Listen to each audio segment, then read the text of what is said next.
કાનો આખું ઘર કે સરસ વાંચતા આવડ્યો. ઊંટનો ઉ લખેલો હોય ને ત્યારે જોજે અહીંયા હું લખ્યું વાંચતો હાંડિયો. હવે હોય જ નહીં તો લાંબુ કરીને કામ વાંચતો હોય છે. એમ ઘણામાં કાંઈ છે નહીં પણ લાંબુ કરીને બહુ વાંચે છે. ગાય બનાવીને આ ગાય તમને કહું ઓલો દોવા બેઠેલો ને ખંભે કરી લીધી ને આકલો મારે મોટા ભાઈ હો વાહડો લાવી જા તારી માં વડકા નાખે. એ વાહડે વાહડે ખીલામાં હાકળ કાઢ્યો બાહે જાય માં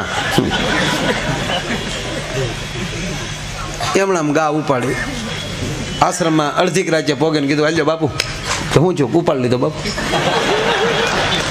બાપુ સમજી ગયા કે હજી આ અંદર તો ઈ જ છે જ અંદરથી બદલો. સંત રોઈ પડ્યા.